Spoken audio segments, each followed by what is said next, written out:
Hello. In this week's Torah portion, Beshallach, Pharaoh pursues the Israelites he has just freed. His army is closing in on them from behind, and before them is the sea. They are trapped. They are beginning to believe the Exodus was a mistake. So they tell Moses, quote, "Is it because there were no graves in Egypt that you took us away to die in the wilderness?" Unquote. This heavy dose of sarcasm is an early manifestation of Jewish humor. Let us use it as a springboard for exploring humor in the Bible. Who said the Bible was a solemn and somber document?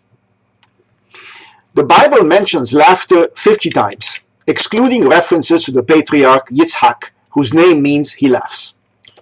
The root is tzadi het kuf. Some commentators say the humor is not intentional. However, one cannot avoid the feeling that it is, even though the reason for it is not always clear. Let us begin.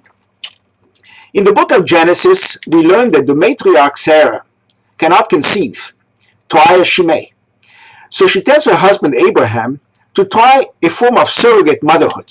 Quote, "I beg you, go into my maid Hagar. Perhaps I can obtain children by her." And Abraham listened to the voice of Sarah. Unquote. So Abraham sleeps with the maid gets pregnant, and quickly becomes very disrespectful and impertinent towards her mistress Sarah.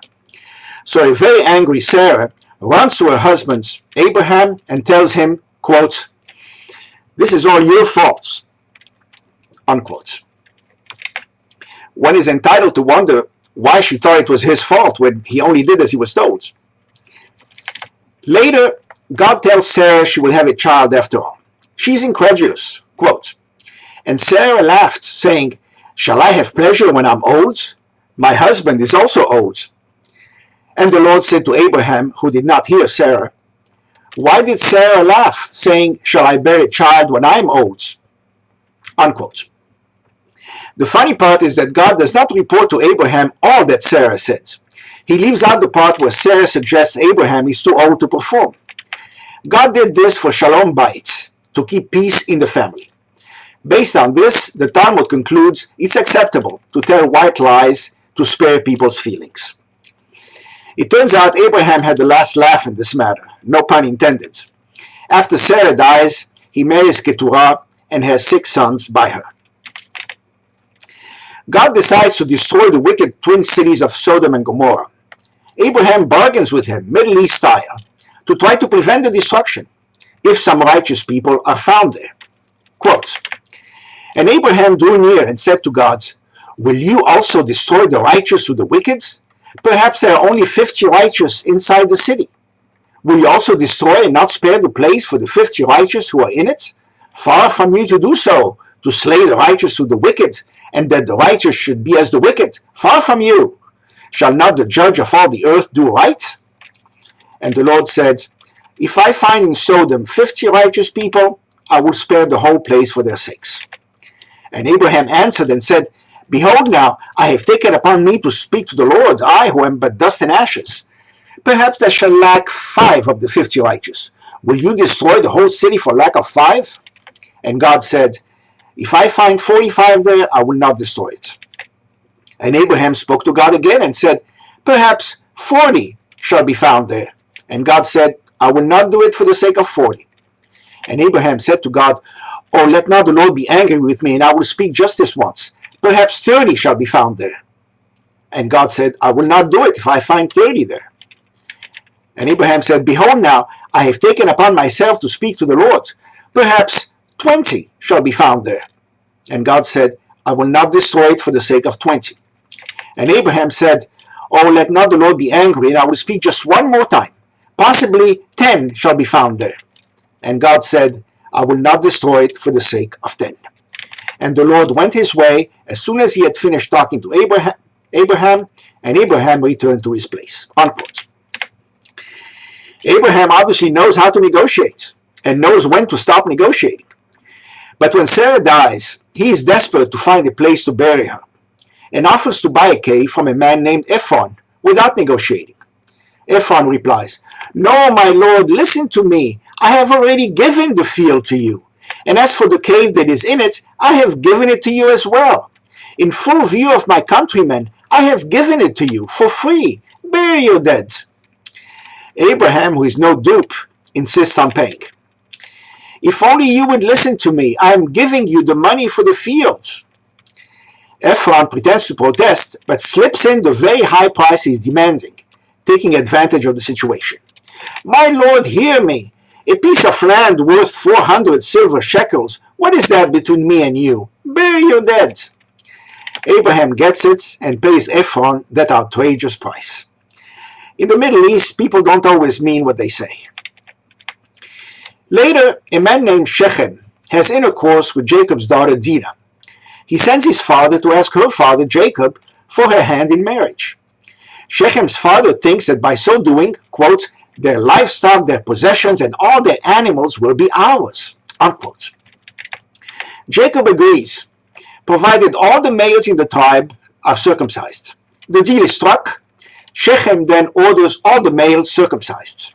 The Midrash adds, quote, "There was one particular individual, Magbai, who after being told, 'Come and get circumcised,' retorted, 'Let me get this straight. Shechem is getting married and I have to get circumcised?' Unquote. In other words, explain it to me slowly. There's a deep famine in the land of Israel. Abraham's grandson Jacob sends his sons to Egypt to buy food and tells them to bring gifts to the ruler of Egypt, who unbeknownst to him is his own son Joseph. Quote, "Put some of the best products of the land in your bags and take them down to the man as a gift. A little balm, a little honey, some spices and myrrh, some pistachio nuts and almonds." Unquote. What's wrong with this picture? Gifts of food when there's a famine in the land?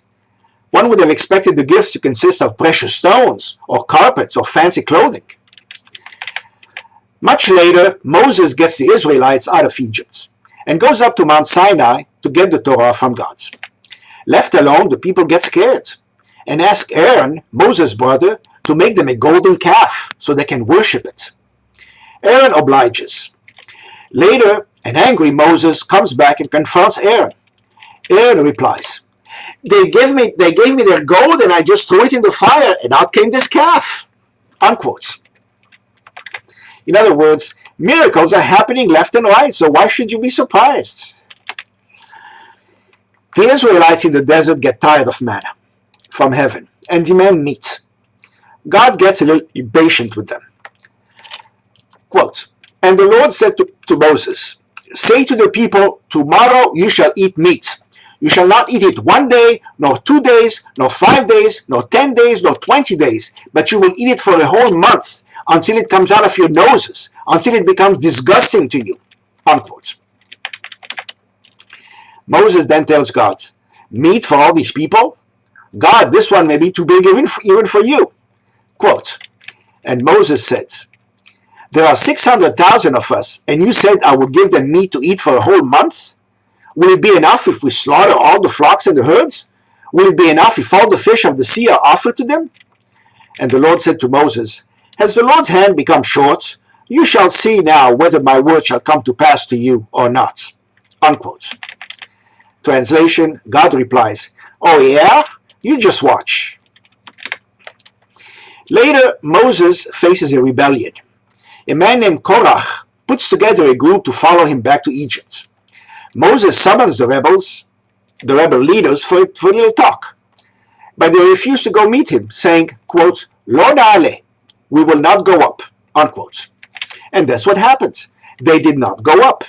Later the earth opened up from under them, and they were swallowed, going straight down. The future King Saul goes to the city where the prophet Samuel lives to be anointed king. He asks some young maidens by a water well, "Is the prophet Samuel here?" Here's what the girls answer, verbatim from the Bible.